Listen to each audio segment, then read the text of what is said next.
Patrick Dandil, bonjour. Bonjour Frédéric Benyata. Vous êtes directeur général de l'aviation civile depuis 2007, ça fait maintenant 8 ans.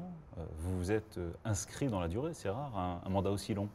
C'est rare, c'est le poste le plus long depuis que je suis dans la fonction publique. J'ai passé presque autant de temps sur un tout autre dossier qui était celui de la décentralisation des directions départementales de l'équipement. Mais là, je commence à être dans des durées nouvelles et inconnues. Et par rapport à l'ensemble du monde de l'aviation, il n'y a qu'un seul DGAC qui a fait un petit peu plus long, qui est M. Tenenbaum. Et puis un secrétaire général, M. Moroni, entre 56 et 66.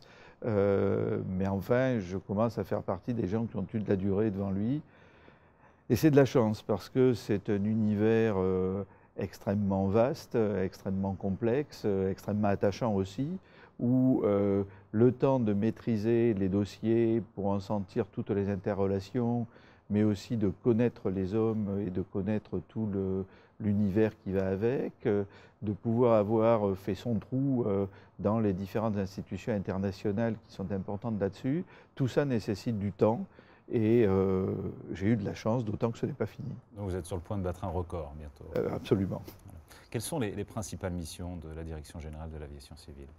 Le contrôle aérien quotidien, mais aussi toute la gestion de crise dès qu'on a des difficultés qui peuvent être de la neige, du vent, les cendres, pour prendre une situation exceptionnelle, mais qui nous a beaucoup marqué.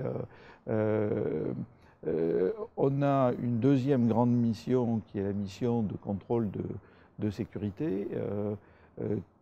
Tout dans l'aviation donne lieu à des référentiels, à une certification, tout se supervise, que ce soit dans l'aviation de ligne, mais aussi que ce soit dans l'aviation légère, jusqu'aux licences de pilote de ballon ou aux gros aéromodèles.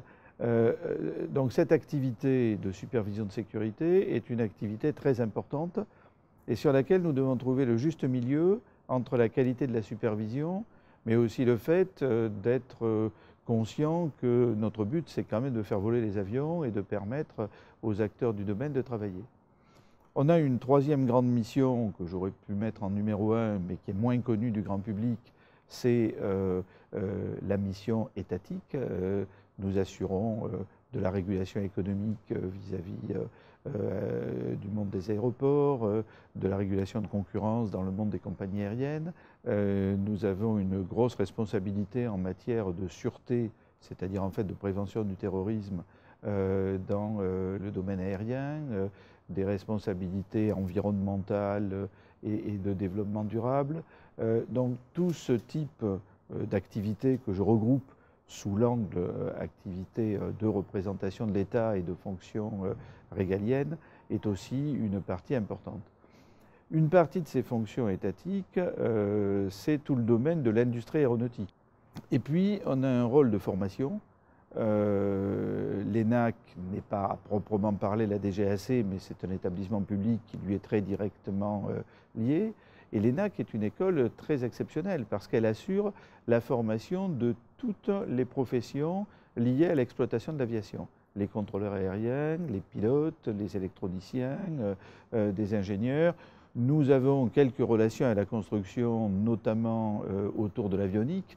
Et puis enfin, quelque chose dont je ne sais pas si c'est dans nos missions écrites, mais c'est dans nos gènes et dans notre passion, c'est tout ce domaine un peu immatériel autour de l'univers de l'aviation légère, autour du patrimoine, autour des constructeurs aéronautiques amateurs, autour de tout ce monde de passionnés de l'aviation dont nous faisons partie. On passe beaucoup de temps sur les missions patrimoniales et on passe beaucoup de temps à défendre cette aviation qu'on est par ailleurs chargé de contrôler et même d'embêter un petit peu de temps en temps. Mais la DGAC est une maison de pilotes et je n'imaginerais pas que nous gardions notre âme si nous perdions cette dimension-là. Alors on va revenir sur un point que vous venez d'aborder, la sécurité, la réglementation. L'un des principaux reproches qui vous est souvent adressé, c'est à vouloir peut-être trop bien faire, de trop complexifier cette réglementation? Alors, je pense que ce n'est pas faux. Si c'est adressé uniquement à nous, c'est injuste parce que c'est mérité aussi au niveau de l'OACI, c'est mérité aussi au niveau de l'EASA. Et puis, pour tout dire, c'est également en partie la faute des opérateurs du système. Parce qu'on est dans un monde extrêmement judiciarisé, où tout le monde veut que tout soit écrit pour être sûr de ne pas avoir dévié des règles. Mais quand on veut que tout soit écrit, mais qu'on veut en même temps s'adapter au cas particulier, on aboutit à des vraies difficultés. La plupart des règles de l'aviation prévoyaient une possibilité de dérogation entre les mains du directeur régional de l'aviation civile. Aujourd'hui, ces possibilités de dérogation sont extrêmement encadrées, mais du coup, ça veut dire que l'adaptation aux circonstances particulières n'est pas possible par des dérogations simples, et à ce moment-là, il faut soit faire des dérogations, mais qui deviennent complexes. Des réglementations qui sont européennes. Voilà. Qui sont parfois qui sont le plus souvent européennes, quelquefois mondiales, parfois nationales. Mais cette idée qu'il faut tout écrire pour le juge au cas où il y aurait un accident est une idée extrêmement pernicieuse qui conduit en effet à passer de règles qui étaient des principes de sécurité à une situation où on veut écrire en forme de droit de la sécurité. Et puis, il y a aussi tout le domaine du social, dans lequel les conditions de rentabilité d'une exploitation aérienne, que ce soit des avions, des hélicos ou autres, ça va dépendre aussi de règles sur le temps de travail et sur les repos, sur les coupures, sur les notions de base, etc. Et au fond, les partenaires sociaux souhaitent aussi que tout soit écrit dans ce genre de choses, parce que c'est un enjeu important pour la concurrence et c'est un enjeu important pour leurs règles.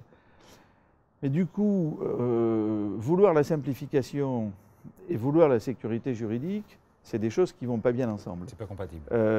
C'est compatible dans une certaine mesure, mais quand on veut une sécurité juridique absolue, on aboutit à la situation présente. Et puis enfin, on a une volonté de l'Agence européenne de la sécurité aérienne, qui a été largement faite pour ça, et qui est d'assurer une certaine homogénéité européenne. Mais assurer l'homogénéité européenne, c'est d'une certaine façon la négation des cas particuliers.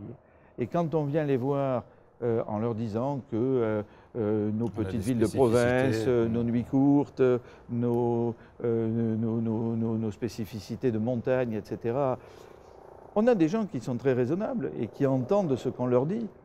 Mais si tout est écrit, ça veut dire que le temps de changer l'écrit est un temps relativement long. Et aujourd'hui, on a une pleine bonne volonté de l'Agence européenne en la matière. Mais d'abord, elle a ses propres missions, dont cette mission d'homogénéité européenne. Et puis, la forme juridique écrite fait que tout devient long et tout devient lourd. J'espère qu'on arrivera à changer ça. Tout le monde en est d'accord, mais encore faut-il y arriver concrètement.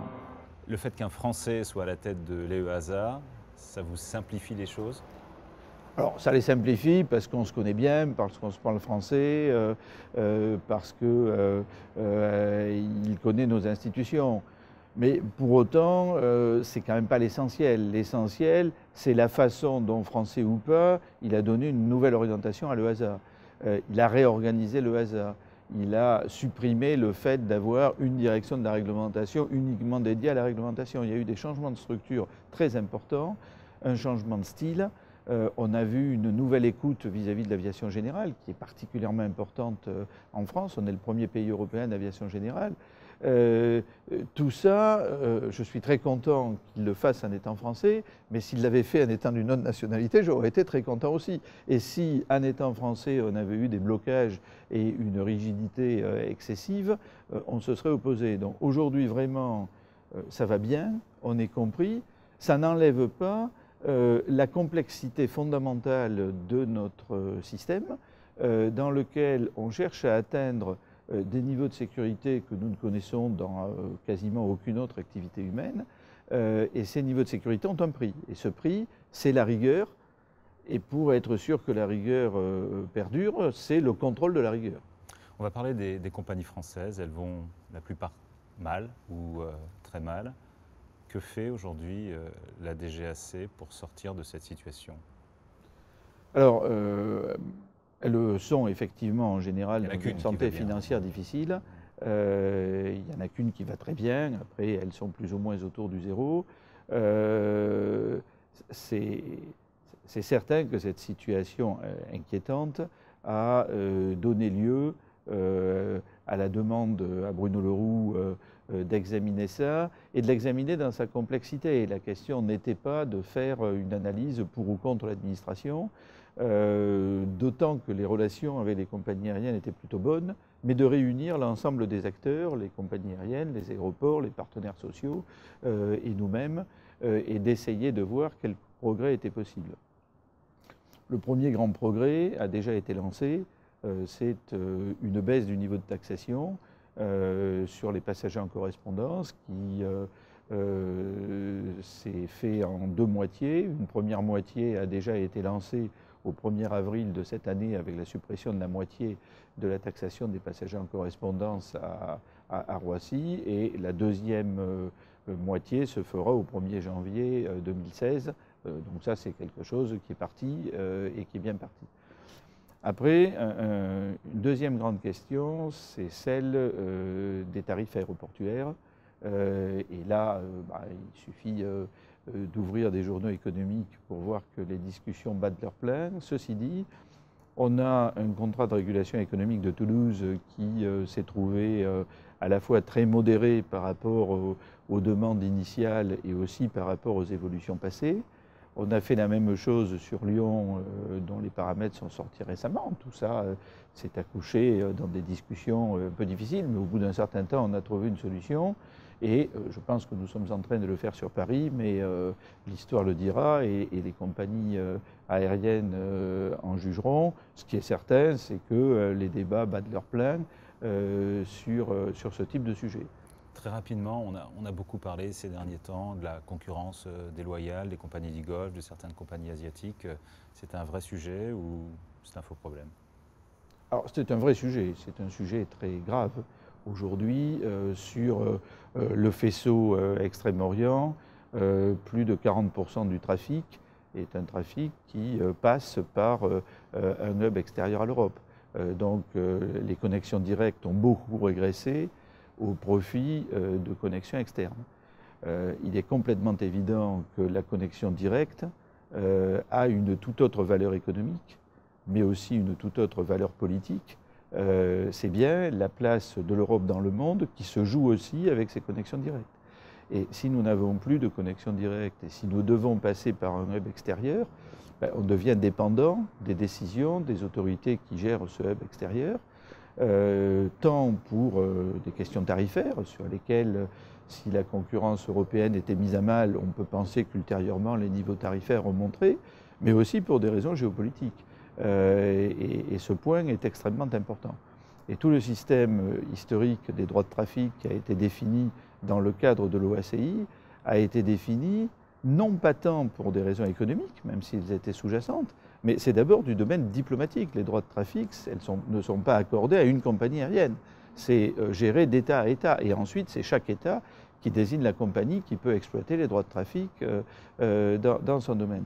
Et donc, je suis extrêmement attentif à cette dimension de connexion directe de la France.